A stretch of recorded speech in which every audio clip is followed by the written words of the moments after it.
తెలుసా? సామెతల గ్రంథము 7వ అధ్యాయం 1-2 వచనములు.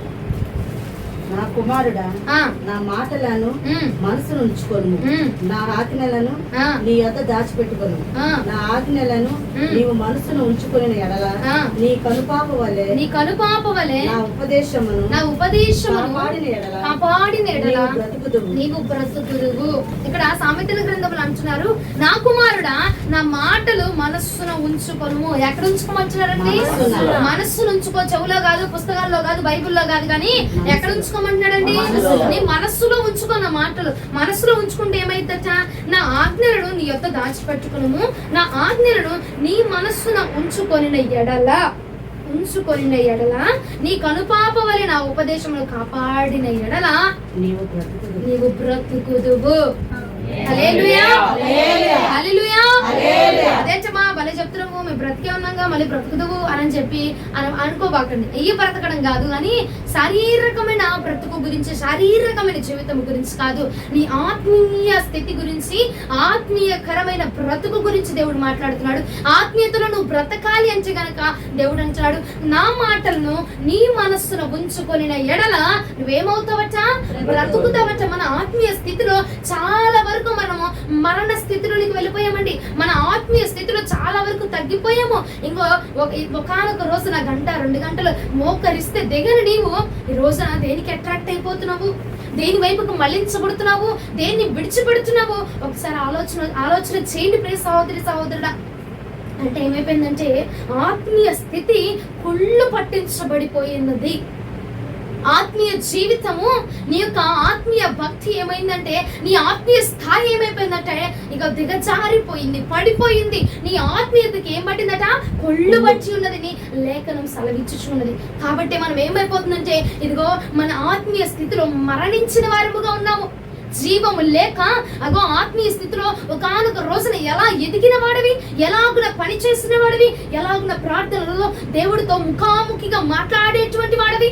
దేవుడు ప్రతిదీ కూడా జరుగుతున్నవేమి, జరగబోతున్నవేమి ప్రతిదీ నీకు ఎలాగ దర్శనాల రూపంలో తెలియపరిచారు, కళల రూపంలో తెలియపరిచారు. ఈ రోజున ఆ సంభాషణ, ఆ దైవికమైన భక్తి, ఆ ఆత్మీయ స్థితి ఈ రోజున నీకు కరువైపోయిందంటే కారణం ఏమిటి తెలుసునా? నీ ఆత్మీయ స్థితిలో జీవము లేకపోవడమేనండి. జీవము లేకపోవడం అంటే ఏమైపోయిందంటే దేవుని యొక్క మాటల్ని నీవు మనస్సులో ఉంచుకొనలేకపోతున్నావు. కాబట్టి ఆత్మీయ స్థితిలో మనం ఏమైపోతున్నామండి?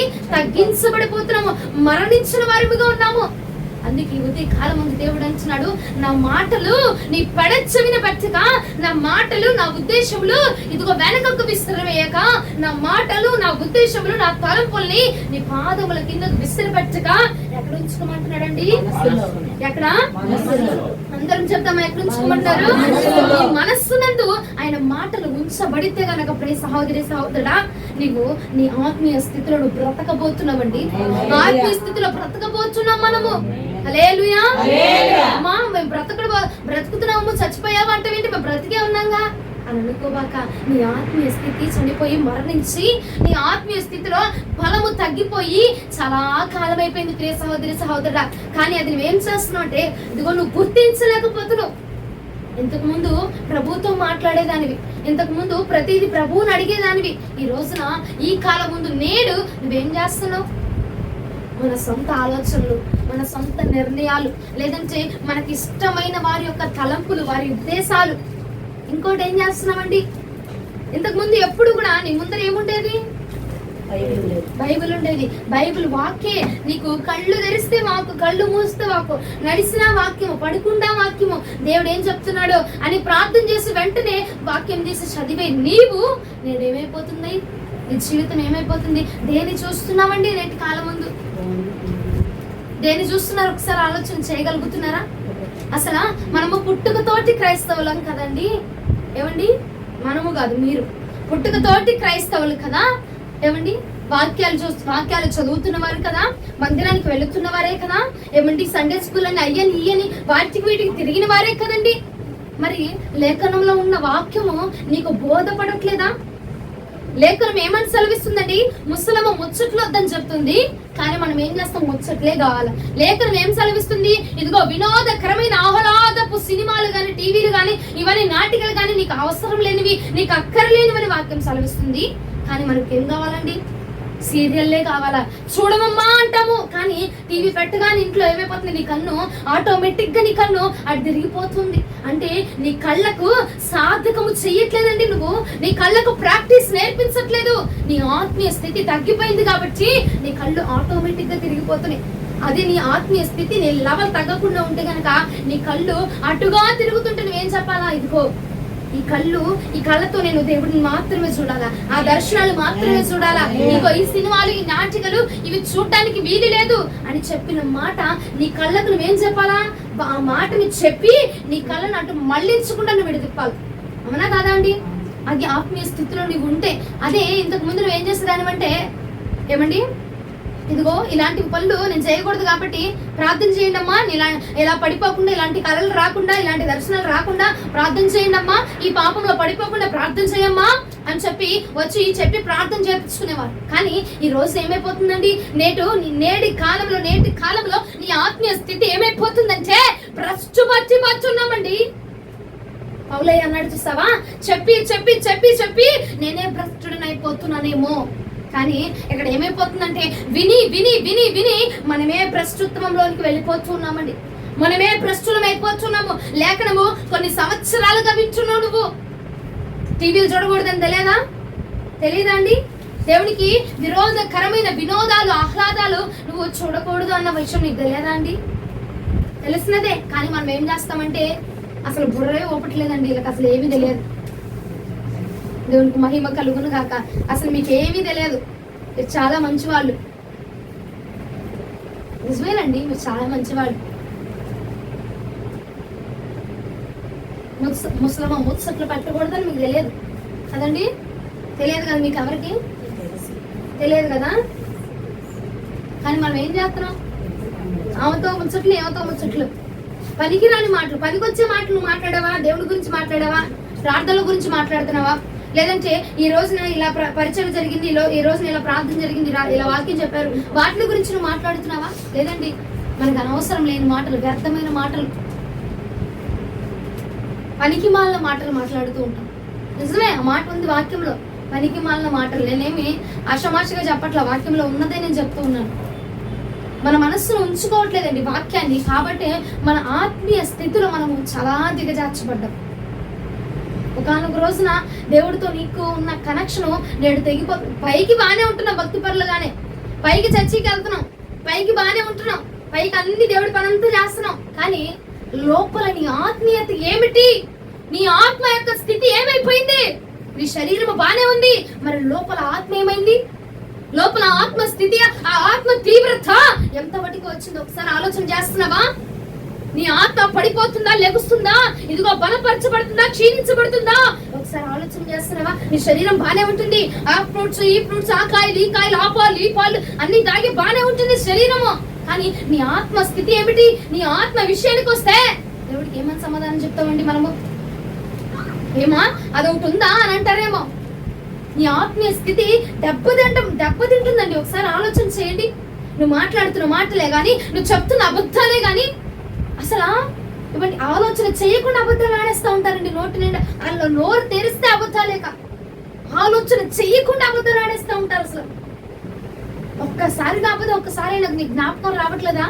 అబద్ధములు ఆడకూడదని బల్ల గుద్ది మరి వారం వారం అడిచేస్తుంది కదా అది అని ఒక్కసారి కూడా గుర్తు రావట్లేదా ప్రియ సహోదరి? ఆలోచన చేయండి. ఆలోచన చేసి మన మీద వెళ్ళాము అంటే సరిపోదండి. వెళ్ళాము, కూర్చున్నాము, వచ్చామంటే సరిపోదు. నీ ఆత్మ లెక్క అడుగుతాడు దేవుడు. నీ ఆత్మీయ స్థితి ఎంత పరిమాణంలోనికి వచ్చింది దేవుడు అడుగుతాడండి. అసలు మీకు ఒక్క విషయము అర్థమవుతుందా? నువ్వు చేసే దానికంతా ఒక రోజు దేవుడు లెక్క అడగబోతున్నాడు. ఇక్కడంటే మభ్యపరుస్తున్నావు జనాలను, అలాగో ఉంటే లేనలో లేకపోతే ఉన్నానని ఎలాగోలా చెప్పి కవర్ చేసుకుంటున్నావు. కానీ నేను చూస్తున్న వాడి దగ్గర ఏమని కవర్ చేసుకుంటామండి మనము? ఏమని చెప్తాం మనం ఆయనకి? అయ్యా ఇలా వెళ్ళాను, ఈ పూట క్షమించేసి నన్ను, ఈ పూటకు వదిలేసి నన్ను అని చెప్పి కవర్ చేసుకుంటామండి? ఆయన నీ అంతరంగమును పరిశీలించే దేవుడు అండి. నీ అంతరంగాన్ని పరిశీలించుచున్నాడు కాబట్టి నీ ఆత్మీయ స్థితి తగ్గిపోయిందని ఈ ఉదయకాలం ముందు ఈ వాక్యాన్ని ఇచ్చి నీతో మాట్లాడుతూ ఉన్నాడు. ఏమండి, ఎవరైనా ప్రార్థన పరులు వస్తే వాళ్ళ ముందు నటన, ఏమండి చర్చికి వెళ్ళే వాళ్ళు వస్తే నటన, విశ్వాసులు వస్తే నటన, వాళ్ళందరి ముందు కాదురా తల్లి. నీతో పాటుగా నీ దేవుడు ఉన్నాడు కదా. నువ్వు ఒంటరిగా ఉన్నప్పుడు నీతో పాటు నీ దేవుడు ఉంటున్నాడు. ఆయన నిన్ను చూడట్లేదా? నువ్వు చూసేవి, నువ్వు చేసేవి, నువ్వు మాట్లాడేవి, ఏమండి మనం చెప్పుకునే ప్రతిదీ వింటున్నాడండి ఆయన వింటున్నాడు. ఒకసారి ఆలోచన చెయ్యి.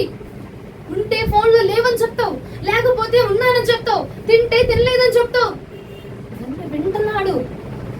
ఈ నోటి నుంచి వచ్చి అబద్ధపు మాటలు కట్టి పెట్టాడండి. ఇష్టమా ఇష్టం అని చెప్పు, కష్టమా కష్టం అని చెప్పు, అంతే. ఆ మాటతో అప్పుడు వదిలే. ఎందుకంటే నీ మీదకి అత్యధికమైన శాపం రాకుండా విడిచిపెట్టాలా. అత్యధికమైన శాపము మన చేతులారా మనమే కొని తెచ్చుకుంటున్నాం.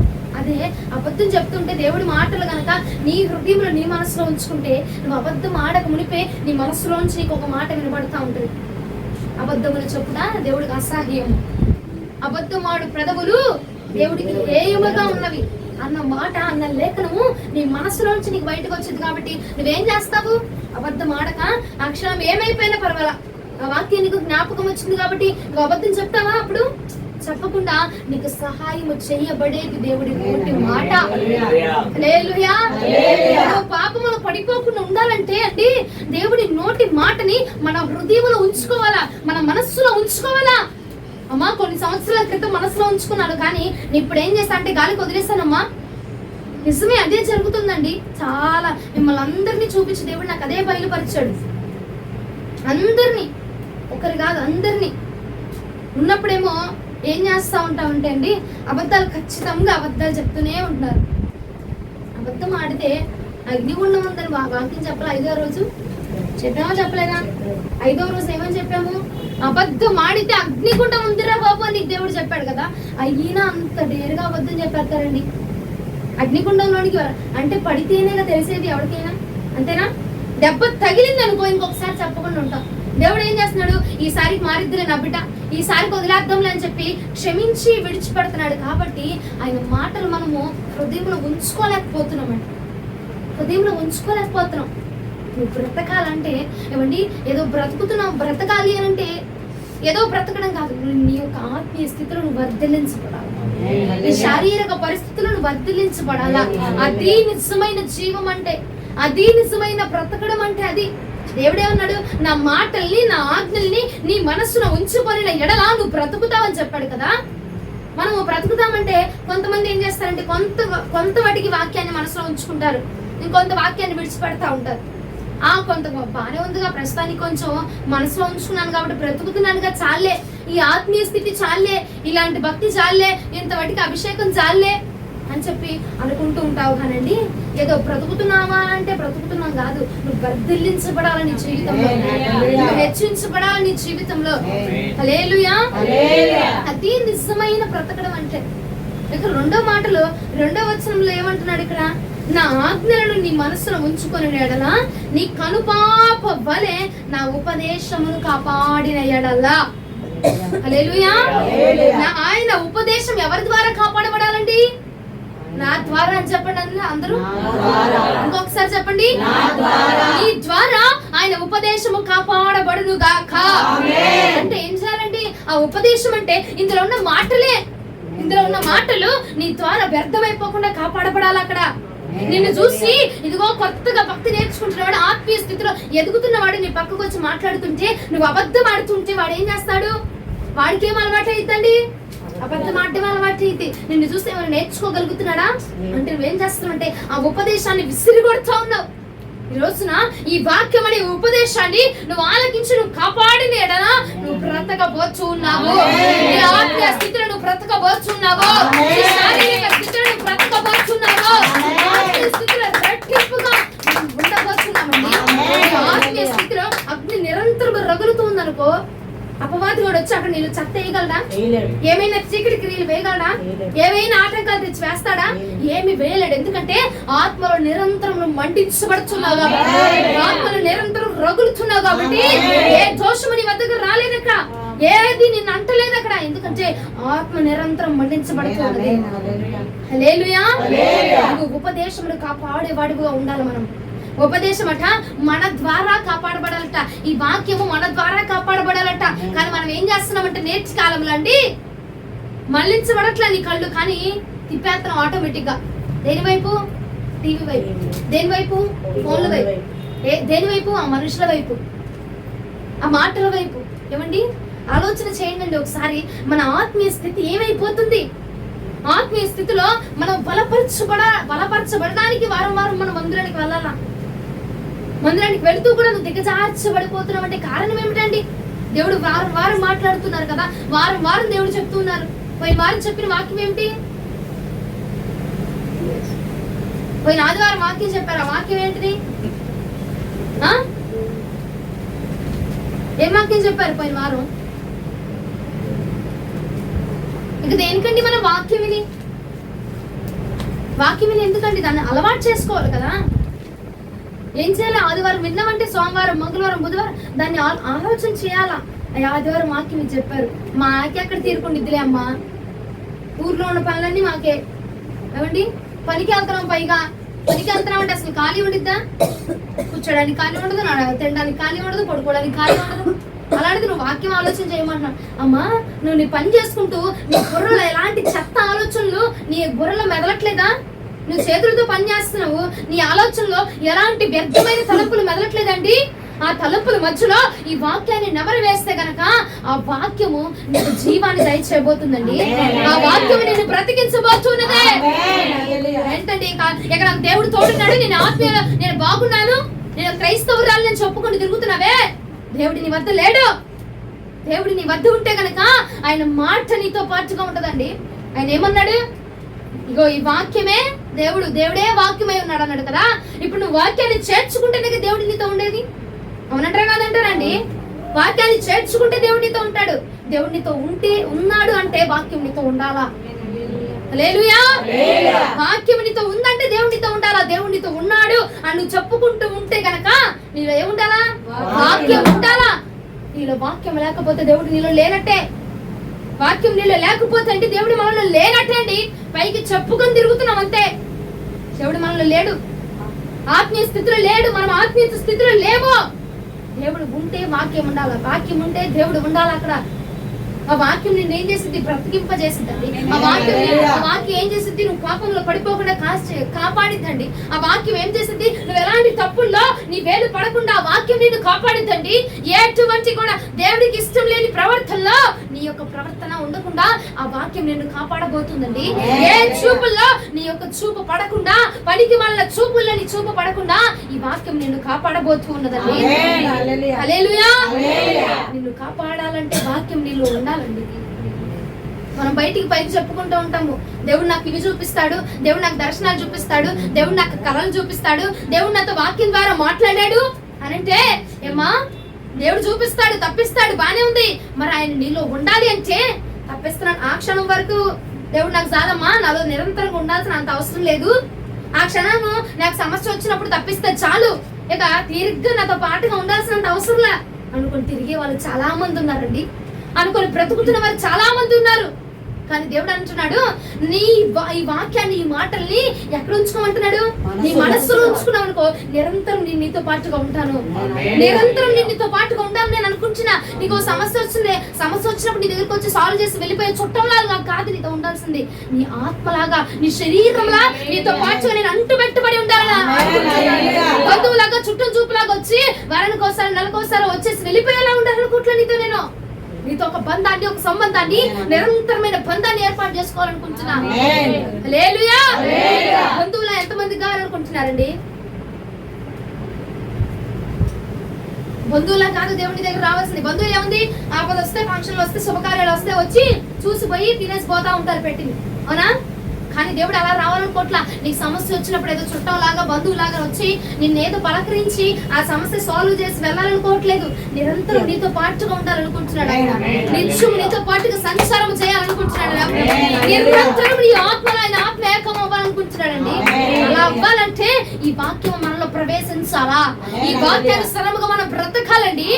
ఈ వాక్యం నీ మనసులో నువ్వు ఉంచుకున్నప్పుడు ఆ యొక్క పాపం నుంచి నువ్వు తప్పించబడతావు. అబద్ధములాడు పెదవులు హేమో అన్న మాట నీ యొక్క మనసులో ఉందనుకోండి, నువ్వు అబద్ధం చెప్పుచున్నప్పుడల్లా ఆ మాట నీకు జ్ఞాపకం వస్తా ఉంటుంది. ఒకసారి నువ్వు చెప్పావేమో, ఒకసారి వదిలేసావేమో, 2 సార్లు వదిలేసామో, ఇగో 10 సార్లు వదిలేసామో, 11వ ఇన్ని సార్లు దేవుడు నాకు చెప్తూ ఉన్నా నేను ఈ పని చేయడం తప్పు అన్న మనసు నీకు వచ్చిందా రాదండి?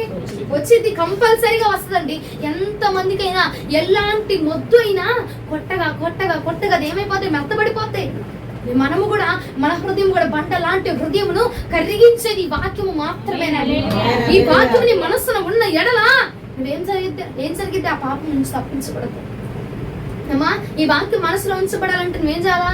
వారం వారం విన్న వాక్యమే కాదు, ప్రతిరోజు నువ్వు ఒక అధ్యాయం చదువుకోవాలి. ప్రతిరోజు బైబిల్ నీతో పాటుగా ఉండాలి. ఖాళీ దొరికినప్పుడల్లా ఈ యొక్క అధ్యాయాలను నువ్వు తెరిచి చదివితే, ఈ బైబిల్ తెరిచి చదివితే అందులో ఉన్న మాటల ద్వారా దేవుడు నీతో మాట్లాడతాడు.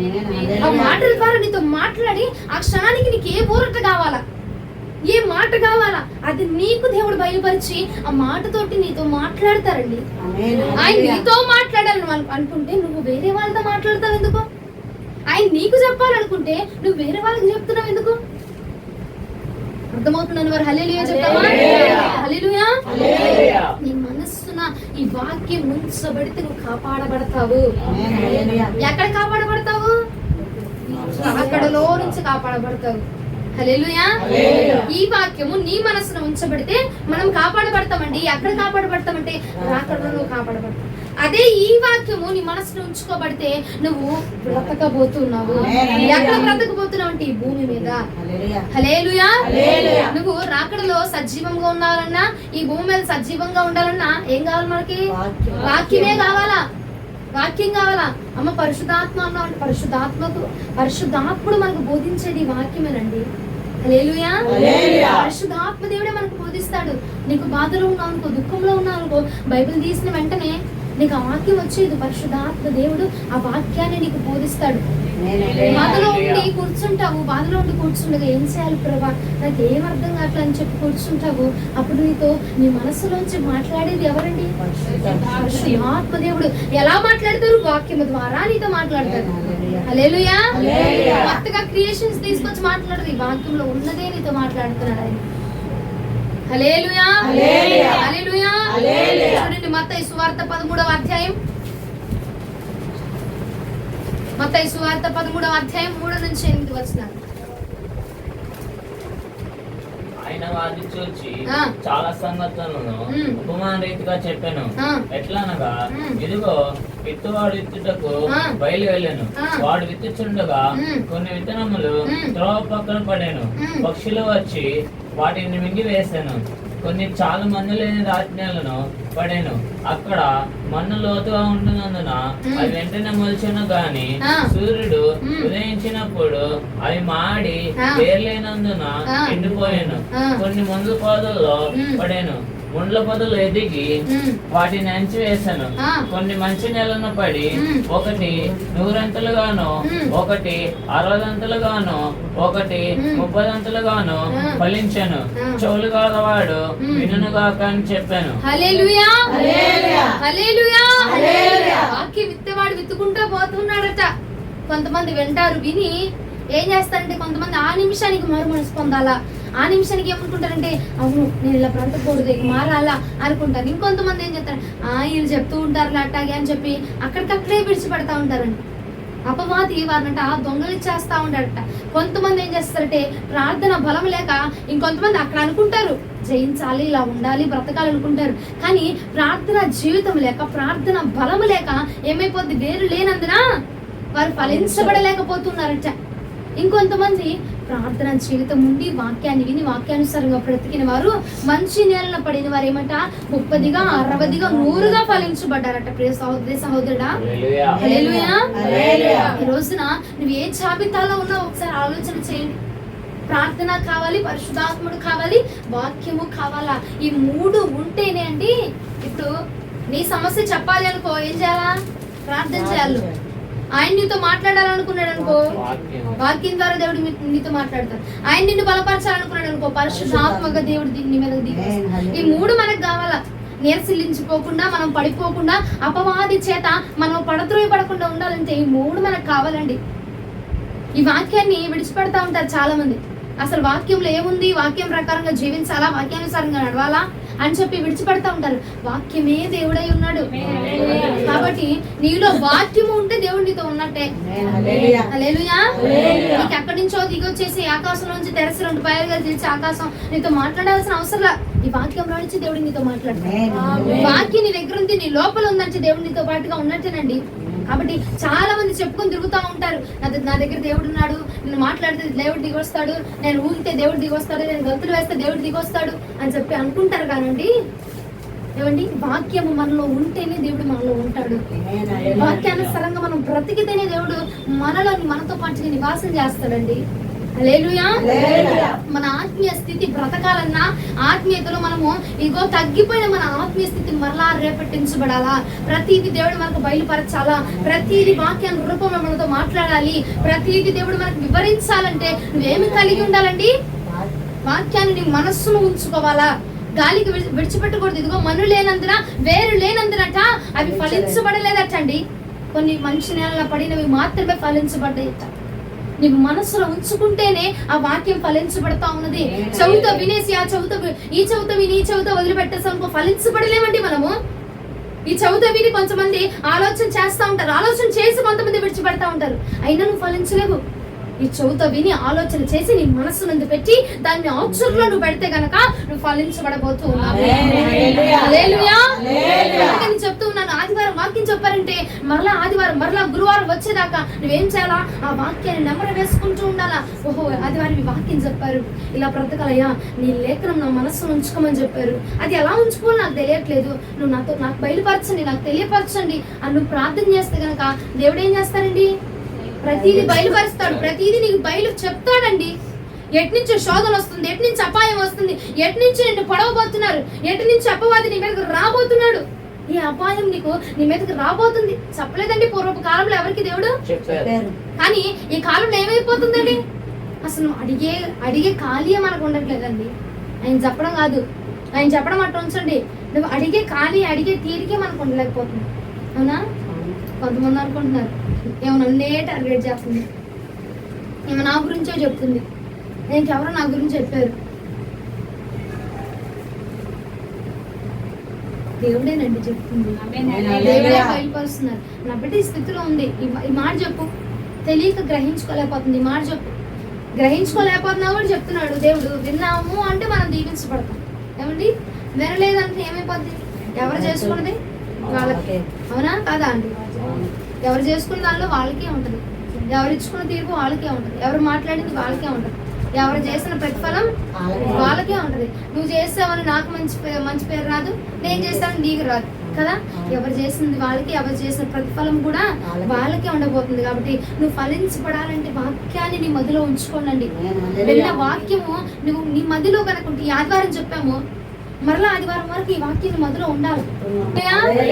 మెత్తబడిన వాక్యము మనము దాన్ని ఏం చేయాలండి? నెమరు వేసుకుంటూ ఉంటే గనక ఆ వాక్యము మనకి క్షేమాన్ని దయచబోతుంది, మనల్ని తప్పించిద్ది. ఉదాహరణకి ఎవరిని తప్పించిందండి? యోసేపు ఏం చేస్తాడు? ఎక్కడ చిక్కుకున్నా వాళ్ళ తండ్రి తనకు నేర్పించిన బాట, నీతిని న్యాయాన్ని తను జ్ఞాపకం చేసుకుంటూ తన యొక్క పితరులు చేసిన యొక్క మార్గం, పితరులు నడిచిన యొక్క మార్గము, అవన్నీ కూడా తన తండ్రి వివరించినవన్నీ తన మనస్సును ఉంచుకొని, ఓకే ఈ యొక్క అపాయం ఇలా వస్తుంటే నేను ఇలా తప్పించబడాలా అన్న మాటలు తన మనస్సులో ఉంచుకున్నాడు కాబట్టి తప్పించబడ్డాడండి యోసేపు. లేదంటే ఎవడవండి ఎవరిని బిడ్డ తప్పించుకోగలడు పాపం నుంచి చెప్పండి? పాపము గాని లోకము గాని ఆ యొక్క కోరికల తలంపుల నుంచి తప్పించబడాలి అంటే వాక్యము మనకు తోడుగా ఉండాలా, పరిశుద్ధాత్మ దేవుడు మనకు తోడుగా ఉండాలి. యోసేపు కూడా తప్పించబడ్డాడు అనుకుంటాం కానీ ఎలా తప్పించబడ్డాడంటే తన పితరులు చేసినటువంటి పని. అబ్రహాము గారు తప్పించుకున్న విధానం, అబ్రహాము గారు విశ్వాసంలో ఉన్న విధానము, యాకోబు విశ్వాసంగా ఉన్న విధానము, ఇదిగో ఇస్సాకు విశ్వాసంతో ఉన్న విధానాన్ని, ఇవన్నీ కూడా తన యొక్క తండ్రి తనకు బోధించుచు ఉండగా, తన తండ్రి తనకు నేర్పిస్తూ ఉండగా, వారిని కనుక్కొని వీరిని కనుక్కొని అందరూ తనకి తెలియపరిచిన మాటలు విని మనస్సు ఉంచుకున్నాడు. మిగిలిన 11 మంది అన్నదమ్ములు మనసును ఉంచుకున్నారండి? మిగిలిన 10 మంది అన్నదమ్ములు మనసును ఉంచుకున్నారా? ఉంచుకోలేదు. కాబట్టి తను ఏం చేస్తారు? అన్యాయముగా గోతులు విసిరివేస్తారు. దేవుడు చూస్తున్నారు అన్న విషయాన్ని వారి మనసులో ఉంచుకోకుండా తన తమ్ముడిని ఏం చేశారు? అన్యాయంగా గోతులు విసిరి పెట్టేశారు. అన్యాయంగా ఇష్మాయేల్ వారికి, వారి యొక్క సంతానముకి, వారి యొక్క రాజ్యానికి అమ్మివేశారు. అన్యాయముగా అమ్మివేశారు. కానీ యోసేపు మనస్సును ఉంచుకున్నాడు. ఈ పని చేస్తే ఈ తీర్పు వచ్చింది, ఈ పని చేస్తే ఈ కార్యం జరిగిద్ది, మనం ఏది విత్తుతామో అదే కోస్తాము అన్న యొక్క మాటలు, ఆ ఉపదేశములు తన మనస్సులో ఉంచుకున్నాడు. కాబట్టి అండి ఆ యొక్క పోతీఫర్ భార్య ఆ పాపంలో పడిపోకుండా తప్పించబడ్డాడు. అదొకటేనా అండి? ఇంకా ఎన్నో చరణలు వేసేసారట, అన్యాయముగా తన మీద నిందలు మోపేశారట. వాటన్నిటి నుంచి తప్పించబడడానికి కారణం ఏమిటంటే తన మనస్సులో ఆ మాటలన్నీ ఉంచుకున్నాడు. చెప్పిన మాటని పడచని వేయకుండా, ఇదిగో తన తండ్రి ఏం చెప్పినా, తన తాతగారు ఏం చెప్పినా, తన నాన్నగారు ఏం చెప్పినా, అన్నిటినీ అన్నలు ఏం చెప్పినా ప్రతిదీ ఎక్కడ ఉంచుకున్నాడట? మనస్సునందు ఉంచుకొని, ఓకే ఈ పని చేస్తే ఈ యొక్క కార్యం జరిగిద్ది అని చెప్పి నాన్న చెప్పాడు, ఈ పని చేస్తే ఇలా చెప్తే ఇలా జరిగిద్ది అని మా పాస్టర్ గారు చెప్పింది, మా పాస్టర్ గారు ఇలా చెప్పారు అన్నది నీ మనస్సులో నువ్వు కూడా ఉంచుకుంటే కనుక అండి ప్రతి విషయంలో మనకు తప్పించబడడానికి మార్గాన్ని దేవుడే చూపిస్తాడు. హల్లెలూయా. నువ్వు మనసులో ఉంచుకుంటే చాలు, మార్గాన్ని ఆయనే క్రియేట్ చేస్తాడు అక్కడ. హల్లెలూయా. ఆదికాండం 41వ అధ్యాయం 42 నుంచి 45 వచనాలు. ఆదికాండము. మరియు ఫరో తన చేతినున్న తన ఉంగరమును తీసి యోసేపు చేతిన పెట్టి సన్నపు నార పట్ల అతనికి తొడిగించి అతని మెడకు బంగారు గొలుసు వేసి తన 2వ రథం మీద అతన్ని ఎక్కించాను. అప్పుడు వందనం చేయడని అతని ముందర జనులు కేకలు వేస్తుంది. అట్లా ఐగుప్తు దేశమంతటి మీద అతన్ని నియమించను. మరి ఫరో యోసేపుతో, ఫరోను నేను అయినను నీ సెలవు లేక నేను ఐగుప్తు దేశమంతటను ఏ మనుషుడును తన చేతినైనను కాలినైనను ఎత్తకూడదని చెప్పాను. మరి ఫరో యోసేపునకు జపతన నెహో అనే పేరు పెట్టి అతనికి ఓను యొక్క యాజకుడైన పోతీఫర్ కుమార్తెకు అసనేతునిచ్చి పెళ్లి చేశాను. హల్లెలూయా. హల్లెలూయా. ఏం చేశారట? ఫరో తన చేతికున్న ఉంగరాన్ని తీసి యోసేపు చేతికి పెట్టాడట.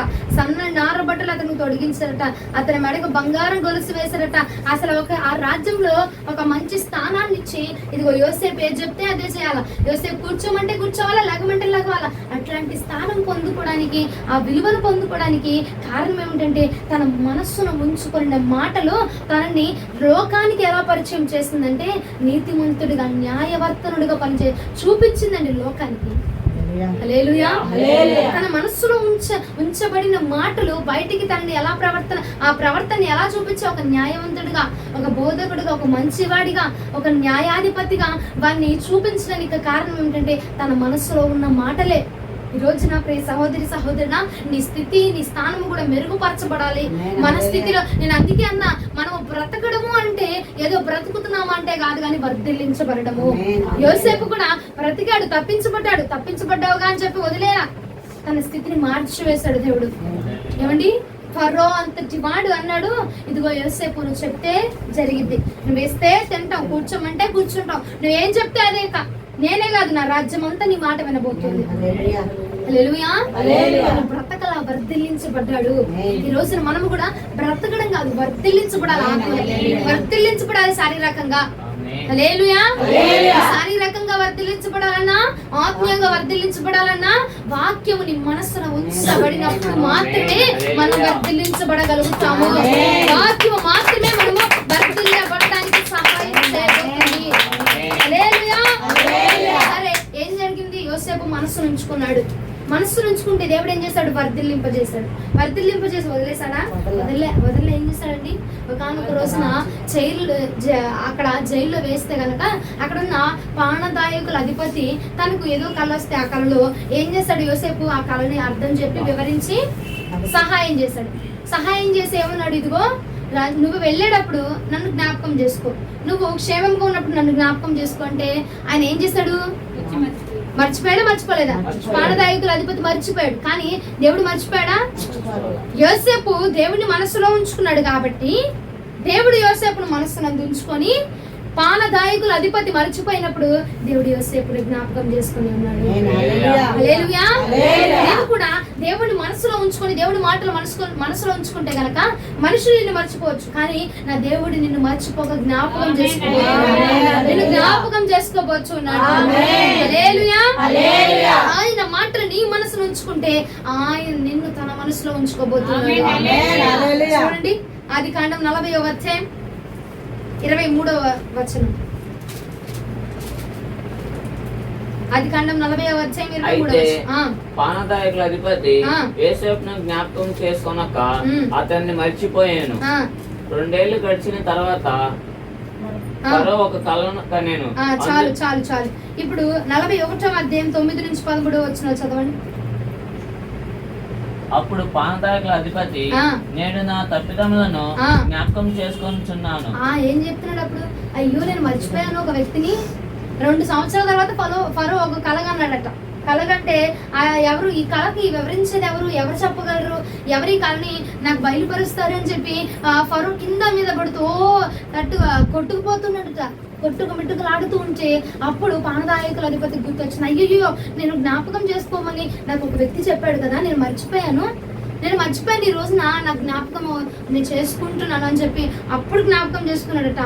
ఫరో తన దాసుల మీద కోపగించి నన్ను పక్షకారుల అధిపతిని మా అభియలను రాజ సంరక్షణ సేనాధిపతి ఇంటి కావలిలో ఉంచాను. ఒక రాత్రి నేను అతడు మిద్ది మీద రుమాలు కళ్ళు కంటిని. ఒక్కొక్కడు వేరు భావంలో గల కళ్ళలు చేరి ఒకటి కంటిమి. అక్కడ రాజు సంరక్షణ సేనాధిపతికి దాసుడై ఉండిన ఒక హెబ్రీ పరుచువాడు మాతో కూడా ఉండెను. అతనితో మా కళలను మేము వివరించి చెప్పినప్పుడు అతడు వాటి భావంను మాకు తెలిపాను. ఒక్కొక్కని కళ చొప్పున దాని భావంను తెలిపాను. అతడు మాకు ఏ భావం తెలిపానో ఆయా భావం చొప్పున జరిగాను. నా ఉద్యోగము నాకు మరలా ఇప్పించి పక్షకారుని వేలాడించనని ఫరోతో చెప్పగా ఫరో యోసేపును పిలువనంపిను. కాబట్టి చెరసాలలో నుండి అతని త్వరగా రప్పించిరి. అతడు క్షౌరం చేయించుకొని మంచి బట్టలు కట్టుకొని ఫరో యొద్దకు వచ్చాను. చాలా ఏం జరిగింది? సబరం చేయించుకొని జుట్టు అంతా కత్తిరించుకొని ఏమొచ్చాడంటే కొత్త బట్టలు వేసుకొని తిరిగి వచ్చాడు. ఫరో తిరిగి వచ్చాడు. ఎవరి జ్ఞాపకం చేసుకున్నాడండి? దేవుడు జ్ఞాపకం చేసుకున్నాడు. పానదాయకుల అధిపతి నువ్వు తప్పిస్తే నేను జ్ఞాపకం చేసుకుంటా అన్నాడు, కానీ మర్చిపోయాడు. కానీ దేవుడు మర్చిపోలేదండి. ఎందుకు మర్చిపోలేదంటే అంటే దేవుడిని ఒకానొక రోజున యోసేపు మర్చిపోకుండా, దేవుడు చెప్పిన మాటలు మర్చిపోకుండా తన మనసులో ఉంచుకున్నాడు. కాబట్టి దేవుడు యోసేపును తన మనసులో ఉంచుకొని తప్పించి జ్ఞాపకం చేసుకొని ఉంచుకున్నాడు. హల్లెలూయా హల్లెలూయా. మార్కు సువార్త 4వ అధ్యాయం 24వ వచనం ఒకసారి అండి. మార్కు సువార్త 4వ అధ్యాయం 24వ వచనం. మరియు ఆయన మీరేమి వినుచున్నారో జాగ్రత్తగా చూచుకొనుడి. మీరెట్టి కొలతలతో కొలుతురో మీకును అట్టి కొలతలతోనే కొలవబడి. హల్లెలూయా. ఎట్టి కొలతతో కలుస్తున్నావో నీకు కూడా అదే కొలత. నువ్వు దేనితో మెజర్ చేస్తున్నావు, ఎలా మెజర్ చేస్తున్నావు, అది మరలా నీకు రిటర్న్ బ్యాక్ రాబోతుంది. నీకు రిటర్న్ మరలా రాబోతుంది. It shall be measure to you. మళ్ళీ నీకు తిరిగి రాబోతుంది. నువ్వే కొలతతో కొలుస్తున్నావో అదే కొలత మళ్ళీ నీకు కొలవబడబోతుంది. హల్లెలూయా హల్లెలూయా. కొంచెం ఒక 10 నిమిషాలేనండి, నేను ముగిచ్చేస్తున్నా. కొంచెం శ్రద్ధగా ఆలకించండి. నేను కావాలని నుంచో నేను చెప్పట్లేదు మీకు. పిలుకుంటారు, గిచ్చుకుంటారు, పక్కన చూస్తారు, వాళ్ళతో మాట్లాడతారు, వీళ్ళతో మాట్లాడతారు. ఏమండి, నేను వాక్యము తీసుకొని రావాలంటే కింద మీద పడి చచ్చి సావి తీసుకొని రావాలి. తెలుసా మీకు? ఆ వాక్యం మీరు ఏం చెప్తారంటే అట్లా లైట్ గా అందుకే వాక్యం ఇందాక దేవుడు చూపించాడు మనకి మత్తయి సువార్తలో. ఏమండి మరలా ఒకసారి చదవండి ఆ మత్తయి సువార్త వాక్యము 13వ అధ్యాయం 3-8 వరకు. వేరు లేనందున ఫలించలేకపోతున్నాయంటే కారణం ఇదేనండి. వింటున్నారు కానీ అది ఏం చేస్తున్నారు, చెప్తుంటే వెంటనే ఆ క్షణం మంది అక్కడే వదిలేస్తారు. వాళ్ళని చూడ వీళ్ళని చూడ, వాళ్ళని సరి చేయ. ఆయన వారిని చూచి చాలా సంగతులను ఉపమాన రీతిగా చెప్పారట. ఎట్లనగా ఇదిగో విత్తువాడు విత్తువాడు చెప్తూనే ఉన్నాడు. వాడు పని ఏంటి? చెప్పడమే. వాడు విత్తుతూనే ఉన్నాడు. కానీ ఏం జరుగుతుందట? వారు విత్తుచుండగా కొన్ని విత్తనములు త్రోవ ప్రక్కన పడుతున్నాయట. పక్షులు వచ్చి వాటిని మింగివేశాను. ఇలాగే మీలాగా ఏం చేస్తున్నారు? వెన్నే వాళ్ళు వింటున్నారు. వెన్నోడు ఏం చేస్తున్నాడు? ఇక చెప్పుకుంటూ పోయితులే అని చెప్పి పక్కన వాళ్ళు సరి చేయడం, పక్కన వాళ్ళు గెచ్చడం, వాళ్ళని సరి చేయడం, వీళ్ళని బుజ్జగించడం, వీళ్ళని ఆలించడం, ఇవి చేస్తూ ఉంటే ఏమైపోతుంది? త్రోవ ప్రక్కన పడిపోతుందట. అందుకే నువ్వు ఫలించబడలేకపోతున్నావు. అది ఆలోచన చేయండి. వాక్యం అంటే ఏదో చెప్పుకుంటూ వెళ్ళిపోయే వాక్యం కాదు. అది జీవాహారం. దేవుడు మనకి ఇస్తున్న ఆహారం. అది ఒక్క గంట నువ్వు కామ్గా కూర్చొని వాక్యం వెళ్ళలేకపోతున్నావు. చదువునాను ఇంకా. కొన్ని చాలా మన్ను లేని రాజ్ఞాలను పడేను. అక్కడ మన్ను లోతుగా ఉండనందున అవి వెంటనే మొలిచెను గాని సూర్యుడు ఉదయించినప్పుడు అవి మాడి వేర్లేనందున ఎండిపోయాను. ఏమైపోతుంది? కొంతమంది ఏమనుకుంటారు, ఈ వాక్యం నమ్మో నేను మారాలి, మారు మనసు పొందాలి అనుకుంటారు. కానీ వేరు లేనందున ఏమైపోతుంది? ప్రార్థన శక్తి లేనందున, దాని గురించి ప్రార్థన చేయలేనందున ఏమైపోతుంది? మరిచిపోతున్నావు. నువ్వు అక్కడ కూడా నువ్వు ఫలించబడలేకపోతున్నావు. కొన్ని ముళ్ళ పొదల్లో పడేను. ముళ్ళ పొదలు ఎదిగినప్పుడు వాటిని అంచి వేసను. కొన్ని మంచి నెలను పడి ఒకటి 100 గాను, ఒకటి 60 గాను, ఒకటి 30 గాను ఫలించాను. చెవులు గలవాడు వినుగాక. చెవి ఉన్నవాడు మాత్రమే లేఖనం ఆలకిస్తాడటండి. మాకున్నాయమ్మా 2 చెవులు అనబాకండి. చెవి ఉన్నవాడంటే ఆత్మీయమైన చెవి ఉన్నవాడు. దేవుడు నాతోనే మాట్లాడుతున్నారు ఈ మాటలు. దేవుడికి నేను ఈ సమయం ఇవ్వాలి అన్న శ్రద్ధ కలిగిన వాడు వింటాడు. శ్రద్ధ కలిగిన వాడే వింటాడండి. శ్రద్ధ లేని వాడు ఇట్లాగే చేస్తాడు. ఎలాగా మీరు చేస్తున్నారు ఇప్పుడు అట్లాగే.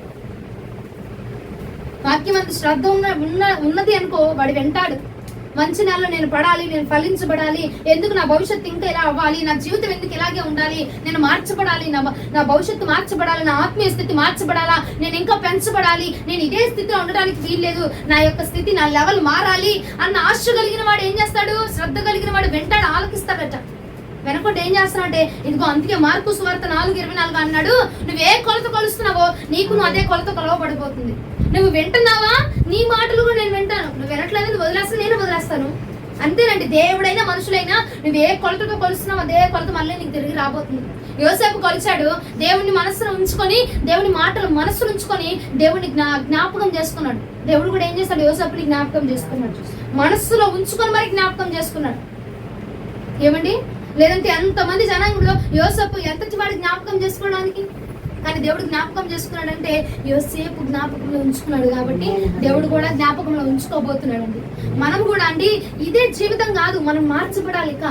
ఇక సరిపోయిందిలే, మనము ఉండడానికి తినడానికి ఇంక సరిపోతుంది, మనకి చాలు అనుకోని ఉండబాకండి. ఇక మన పరిస్థితులు మారాలా, మన బిడ్డల పరిస్థితులు మారాలా, కుటుంబం మారాలా, ఆత్మీయ స్థితిలో మార్చబడాలండి. నువ్వు శారీరకంగా నువ్వు ఎదిగినా ఫలించబడ నాకు అనవసరం. నీ ఆత్మీయ స్థితిలో నువ్వు ఫలించబడాలా. నీ బిడ్డలు నీ భక్తిని చూసి నీ బిడ్డలు నేర్చుకోవాలండి. నువ్వు నేర్చుకొని నువ్వు సిద్ధపడి నీ బిడ్డలకు నేర్పించాలి. ఎందుకంటే నేను బాగున్నానమ్మా, నేను రాకడలో నేను తప్పించబడతాను, నేను వెళ్ళి స్వర్గంలో పడతాను, నా బిడ్డ నరకంలో పడినా పర్వాలేదు అని ఏ తల్లైనా ఊరుకుంటుందా అండి? ఊరుకోదు. కాబట్టి నువ్వు ఊరుకోకుండా ఉండాలంటే ఏం చేయాలా? నువ్వు నేర్చుకొని నీ బిడ్డలకు నేర్పించాలి. కొంతమంది సంతోషిస్తారండి, నాకేది అదే మూర్ఖం ఆనందం నాకు అర్థం కాదు. వాడు బూతులు మాట్లాడుతూ ఉంటే వీళ్ళు నవ్వుతూ ఉంటారు. అదేం చండాల పైన ఆనందం నాకు అర్థం కాదు. ఆడికి నువ్వు నేర్పించాల్సింది బూతులా? ఏమండి? అవి నేర్పించాలి మనము. అవి నేర్చుకుంటే ఏమైపోతుంది? దేవుడికి చెప్పాడు కదా వాక్యము. ఆ వాక్యం అలాంటి మాటలు మాట్లాడితే ఏమొస్తుందండి వాళ్ళకి? పిల్లలకు తెలియదు. పిల్లలకు తెలియనప్పుడు నువ్వేం చెప్పాలి? వాడిని కొట్టి ఆ మాటలు మాట్లాడకూడదు. అది మనం నేర్పించాలి. ఇక్కడ కాదులేండి, చాలా మంది నేను చూసాను. ఒకవేళ మీరు ఉన్నారో ఉండపోతున్నారో నాకు తెలియదు, కానీ చాలా మంది ఉందండి. ఆడు మాట్లాడుతూ ఉంటే వీళ్ళు కొట్టకుండా ముద్దాడుతూ ఉంటారు. నాకు ఇంకేంటో అర్థం కాదమ్మా, అది అసలు ఎందుకు అలా చేస్తారు నాకు అర్థం కాదు. ఒకవేళ అలాగే చెయ్యాలా, చిన్నపిల్లలు నేర్చుకోవాలని చెప్తారు, లేకపోతే ఎందుకు చెప్తారు నాకు తెలియదు, కానీ అది దానివల్ల వాళ్ళకి శాపం అండి. ఏ తల్లి అయినా బిడ్డలకు మంచి జరిగించాలని చూస్తూ ఉంటుంది, కానీ ఇక్కడ మరి నువ్వేం చేస్తున్నావు, నువ్వే స్థితిలో ఉన్నావు నాకు తెలియదు, కానీ నువ్వు నేర్చుకొని నువ్వు బిడ్డలకు నేర్పించాలి. నువ్వు తప్పించబడి నీ బిడ్డల్లో కూడా తప్పించాలని అనుకోవచ్చు. మనం తప్పించబడ్డాంలే, సంతోషం, పర్లేదు, మన పిల్లలు గాలి కుదిరండి అని చెప్పి వదిలేవాడు. ఇంకొంతమంది తల్లులు ఏం చేస్తారంటే చర్చికి వచ్చేస్తుంది బాగానే చదువుకొని చేసుకొని పిల్లల్ని అక్కడికి ఇక్కడికి పంపిస్తూ ఉంటారు, క్రికెట్లు ఆడడానికనో. ఏమండి, సినిమా ఆదివారం కదమ్మా సినిమాకి వెళ్ళింది, వాళ్ళ ఫ్రెండ్స్తో పాటు సినిమాకి వెళ్ళి వదిలేస్తూ ఉంటారు పిల్లల్ని. అలా విడిచిపెట్టబాకండి. ఇప్పుడే కాదు, ఎదుగుతున్న బిడ్డలు మీ దగ్గర ఉన్నా, లేదంటే ఎవరున్నా, మీ చుట్టాలైనా ఎవరైనా, మనం విడిచిపెట్టకూడదు బిడ్డల్ని. ఎందుకంటే నువ్వు నేర్చుకుని వాళ్ళకి మనం నేర్పించాలి. నువ్వు ఏ కొలతతో కలుస్తున్నావు నీకు అదే కొలత కొలవబడిద్ది. హల్లెలూయా, హల్లెలూయా. ఏం చెప్పామండి, అంశం ఏం చెప్పాము? అంశం చెప్పాను నేను అసలు.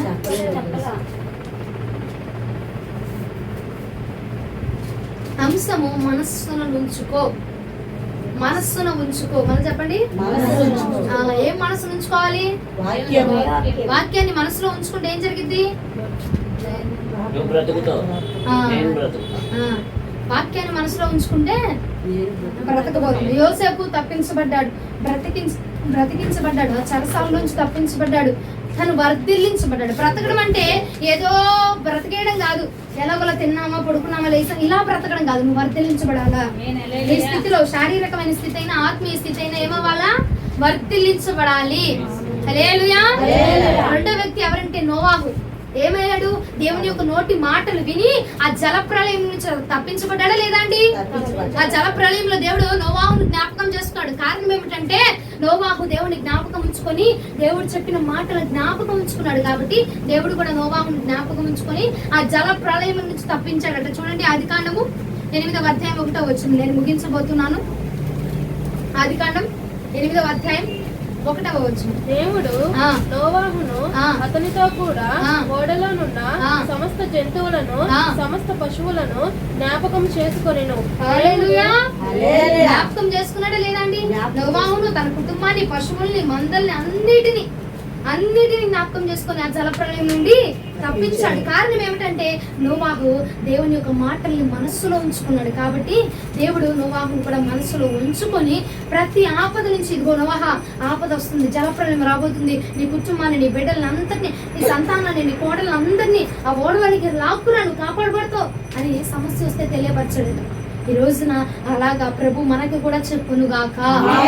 అంటే మనం కూడా దేవుడి మాట విందుముగాక. దేవుడి మాట మనం వింటే దేవుడు మనల్ని కూడా తప్పించబోతూ ఉన్నాడు. హల్లెలూయా. వాక్యాన్ని మనసులో ఉంచుకుంటే మొదటిగా ఏమవుతాము? రెండవదిగా ఏమవుతాము? చూడండి, ఇర్మియా గ్రంథము 11వ అధ్యాయం 1 నుంచి 4 వచనాలు. ఇర్మియా గ్రంథం నేను ముగిచ్చేస్తున్నాను, అయిపోయింది కా. ఇర్మియా గ్రంథం 11వ అధ్యాయం 1 నుంచి 4 వచనాలు.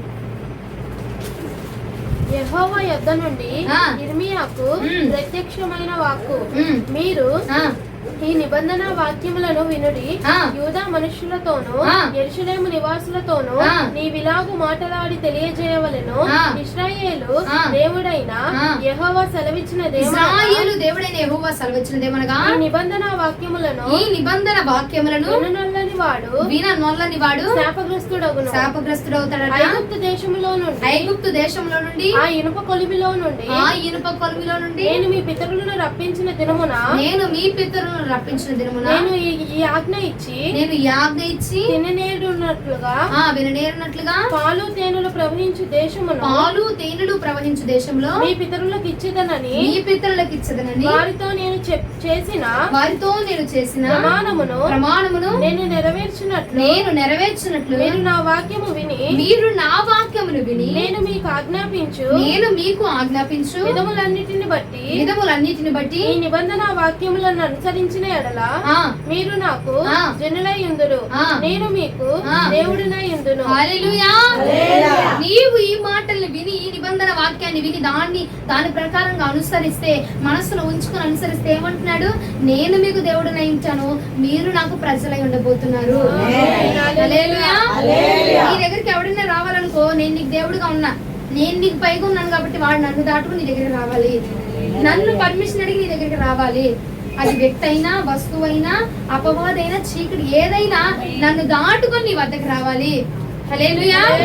ఎందుకంటే నేను నీకు దేవుడినే ఉన్నాను, నీవు నా జనాంగమే ఉన్నావు కాబట్టి. హల్లెలూయా. శ్రద్ధగా వాక్యం వినే మనసు మీకు ఇచ్చినందుకు దేవుడికి మహిమ కలుగును గాక. అంశం ఏంటిది? మనసు ఉంచుకోవాలి. ఏముంచుకుంటారు? నన్ను నేను తిట్టింది ఇట్లా, నేను తిట్టింది ఇట్లా బాగా గుర్తుంది. వాక్యాన్ని ఉంచుకుంటారా? వాక్యాన్ని మనసులో ఉంచుకుంటే ఏమైందంట? బ్రతుకుదు. రెండవదిగా దేవుడికి మహిమ కలుగును గాక. ఆయా వాక్యాన్ని మనం మనసులో ఉంచుకుంటే గనక ఫస్ట్ గా మనము బ్రతకబోతున్నాము, మన ఆత్మీయ స్థితి బ్రతకబోతుంది, మన శారీరక స్థితిలో మనం మెరుగుపరచబడబోతున్నాము, ఆత్మీయ స్థితిలో మనము వర్ధిల్లించబడబోతున్నాము. రెండవదిగా దేవుడు అంటున్నాడు, నేను నీకు దేవుడినై ఉంటాను, నీవు నాకు ప్రజగా ఉండబోతున్నారు, నీవు నా జనాంగంగా ఉండబోతున్నావు, నీవు నా సొత్తుగా ఉండబోతున్నావు. కాబట్టి నీ గురించిన ప్రతి విషయంలో నేను జోక్యం చేసుకోబోతున్నాను, నీ గురించిన ప్రతి విషయంలో నేను ఇన్వాల్వ్ అవ్వబోతున్నాను, నీ గురించి ఏదైనా అది నేనే చేయబోతున్నాను. హల్లెలూయా. అది మేలైనా కీడైనా బాధైనా దుఃఖమైన వ్యాధి అయినా ఆరోగ్యమైన ఏదైనా నేనే చేయబోతున్నాను, నేనే జరిగించబోతున్నాను. ఎందుకంటే నువ్వు నా సొత్తు అయి ఉన్నావు కాబట్టి. నీ గురించి కేర్ తీసుకోవాలన్నా ఎవరు తీసుకోవాలా? దేవుడే తీసుకోవాలి. ఎందుకంటే నువ్వు ఆయన సొత్తు కాబట్టి. నిన్ను తిట్టాలన్నా ఎవరు తిట్టాలా? దేవుడే తిట్టాలి, ఆయన సొత్తు అయి ఉన్నావు కాబట్టి. ప్రతి విషయంలో ఆయన నీ విషయంలో జోక్యం చేసుకునే విధంగా ఉండాలంటే నీవు వాక్యమును మనస్సున ఉంచుకోనాలి. హల్లెలూయా. హల్లెలూయా. ఏం చేయాలి? ఈ రోజున వాక్యం దేవుడు చెప్పింది మనకి. ఏం ఉంచుకుంటారు? వాక్యం ఉంచుకుంటారు. ఏ వాక్యం ఉంచుకుంటారు? దేవుడి వాక్యాల. దేవుడు నీకు ఏది చెప్పినా, ఇప్పుడు కాదు, మీరు ప్రార్థన చేసుకుంటూ ఉంటారు. కొంతమంది పెద్దవాళ్ళు ఏం చేస్తారంటే కళ్ళు మూసుకొని ఇక్కడ తీసి చదువుతారు, అవునా? అప్పుడు నీతో ఏం మాట్లాడుతున్నారు దేవుడు, అది కూడా నీ మనసులో ఉంచుకోవాలి. ఎందుకంటే ఈ వాక్యం అంతా మన కోసమే. అర్థమవుతుందా? తిట్లు ఒక్కటే పక్కింటాము, పొగడతలన్నీ నాయి, తిట్లు మాత్రమే పొగడతలు నాయి అని అనుకోకూడదు. మొత్తం మందే, అవునా? మొత్తం దేవుడు తిట్టినా దీవించినా ఆశీర్వదించినా మొత్తం మందే. కాబట్టి అన్ని మనము ఇందులో ఉన్న ప్రతి వాక్యం మనం అంగీకరించుదుము గాక. నీవు నా మాటలను అనుసరిస్తే గనక నేను నీకు దేవుడినే ఉండబోతున్నాను, నీవు నాకు ప్రజగా ఉండబోతున్నాను. ఆయన ప్రజగా, ఆయన సొత్తుగా, ఆయన ఆర్డర్ లో, ఆయన సరౌండింగ్ లో మనం ఉంటే గనక ఏ అపవాదైనా మనల్ని తాకగలడా? ఏది జరగక దేవుడు కళ్ళ కాపాడబోతున్నాడు. చూడండి ఇక యెషయా గ్రంథం 41వ అధ్యాయం 13వ వచనం అయిపోయింది. యెషయా గ్రంథము 41వ అధ్యాయం 13వ వచనం. యెషయా గ్రంథం 41వ అధ్యాయం 13వ వచనం. నీ దేవుడైన యెహోవా నేను భయపడను, నేను నీకు సహాయం చేసేదనని. మరలా చదవండి. నీ దేవుడైన యెహోవానగు నేను భయపడకుము, నేను నీకు సహాయం చేసేదనని చెప్పుచు నీ కుడి చేతిని పట్టుకొనిచున్నాను. ఏమంటున్నాడు? నీ దేవుడైన యెహోవాను నేనే కాబట్టి నువ్వు భయపడద్దు. నీ కుడి చేయి పట్టుకొని నేను నడిపించబోతున్నాను. నేను నీకు దేవుడిగా ఉండబోతున్నాను కాబట్టి, నువ్వు నా ప్రజవు కాబట్టి నీ కుడి చేయి పట్టుకొని నేను ఇక మీదటి నుంచి నిన్ను నడిపించబోతున్నాను. నీ కుడి చేయి పట్టుకొని నేను నడిపించబోతున్నాను. నువ్వు భయపడాల్సిన పని లేదు. నువ్వు ఎట్టి వెళ్ళినా ఎడు తిరిగి వచ్చినా నిన్ను నీ కుడి హస్తాన్ని పట్టుకొని నేను నిన్ను ముందుకు నడిపించబోతున్నాను. హల్లెలూయా. హల్లెలూయా. వాక్యం ప్రభు మన వినికిడిలో దీవించును గాక. ఏం మనసు ఉంచుకోవాలి? మనసును ఉంచుకుంటే ఏమైంది? ఇంకా రెండవదిగా అంటారండి,